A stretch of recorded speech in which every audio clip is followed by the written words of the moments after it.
In late 2025, American forces entered Venezuela, ordered by President Donald Trump, citing the need to secure oil reserves and stabilize the region. But the most striking response came not from a rival, but from Canada, America's closest ally.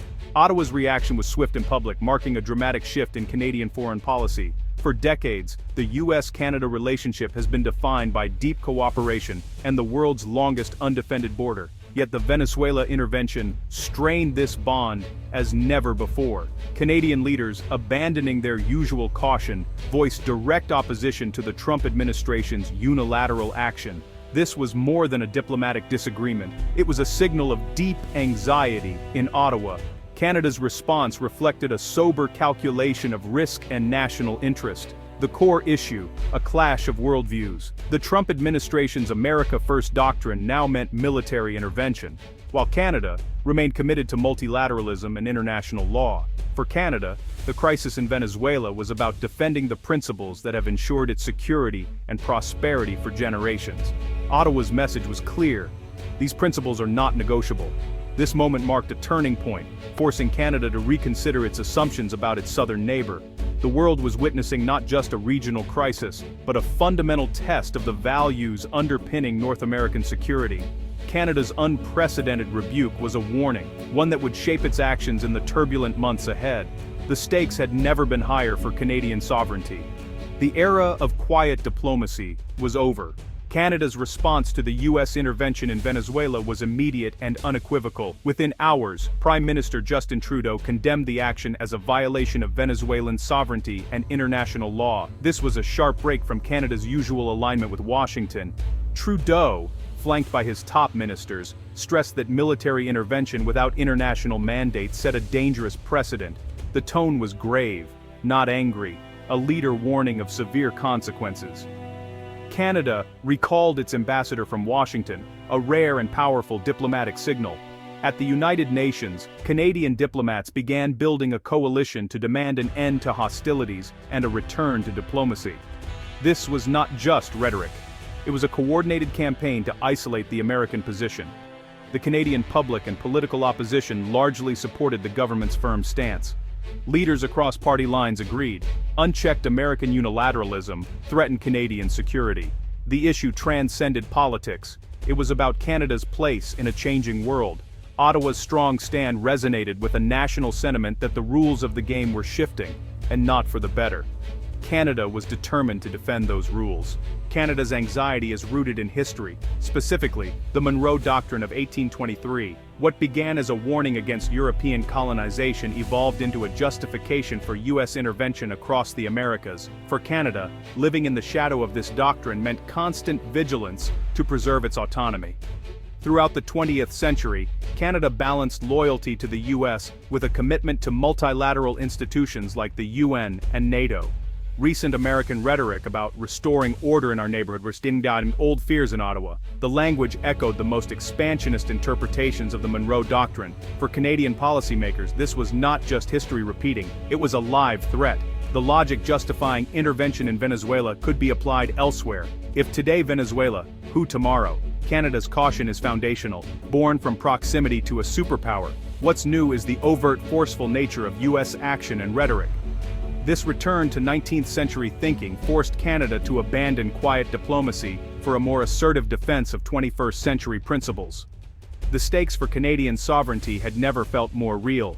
Ottawa dissected every word from Washington about Venezuela. The Trump administration's talk of securing resources and regional stability was seen as a direct challenge to sovereign equality. The precedent was alarming. If military force is justified for resources or stability, what stops it from being used elsewhere? Canada, rich in oil, minerals, and the strategic Northwest Passage, felt newly vulnerable. The shift from international law to power-based logic undermined the very system Canada relies on. Canada's condemnation was about more than Venezuela. It was a defense of sovereignty itself. Ottawa drew a line, warning that a world where might makes right is dangerous for all. Canada's concerns are grounded in geography and economics. Sharing the world's longest border and deep economic ties with the US has long been a source of stability. Now, it feels like a vulnerability. Canada's vast resources, oil, water, minerals, are suddenly in the spotlight. Washington's rhetoric about securing resources in Venezuela raises uncomfortable questions about future crises. The Arctic adds another layer. As ice melts, the Northwest Passage becomes a strategic flashpoint. The US sees it as international waters. Canada claims it as its own. In an era of unilateral action, old diplomatic understandings feel fragile. The invasion of Venezuela shattered the assumption that the US would always respect Canadian sovereignty. Canada must now consider its own defense and independence in ways not seen for generations.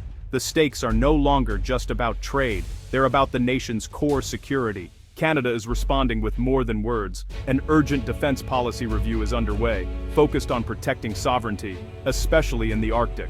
Lessons from recent conflicts are shaping new military strategies, emphasizing agility and deterrence over brute force. Investments in intelligence and cybersecurity are ramping up to counter modern threats. The goal: make any potential aggression costly and uncertain. This is not about matching US power, but about credible self-defense. Canada's approach is sober and defensive, not provocative. The message is clear. Canadian sovereignty is a reality, not a theory. With the US unpredictable, Canada is deepening ties with NATO and European allies. NATO's collective defense clause offers a crucial hedge against uncertainty. Canada is strengthening relationships with France, Germany, and the UK, building a united front for diplomacy and international law. Increased military contributions to NATO operations in Europe demonstrate Canada's reliability and readiness. This strategy diversifies Canada's security partnerships, reducing dependence on Washington. By acting as a bridge between North America and Europe, Canada gains flexibility and influence. In today's climate, alliance-based strategy is not just wise, it's essential. Canada is determined to safeguard its sovereignty through collective strength. The world is watching as Canada redefines its alliances. Canada's strategy is rooted in soft power, not direct confrontation. History has shown that legitimacy and coalition building are its greatest strengths. The Suez Crisis of 1956 proved Canada could shape global outcomes through diplomacy, not force. Today, Canada frames its opposition to the Venezuela invasion in terms of international law and the UN Charter. This approach gathers global support and avoids a ruinous clash with the US. Multilateralism allows Canada to defend its interests without direct conflict. By leveraging its reputation and alliances, Canada changes the rules of the game.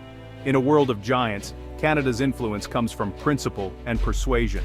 The US invasion of Venezuela and Canada's response mark a turning point in North American relations. Canada is forced to confront the fragility of its security assumptions. Its strategy, public condemnation, coalition building, military preparedness, and alliance reinforcement, is calculated, not emotional. Canada stands for a system where rules, not might, govern nations. Investments in defense and cyber capabilities signal a new era of self-reliance. The message: Canada remains a friend and ally, but its sovereignty is not negotiable. On the world stage, Canada now speaks with new confidence and purpose.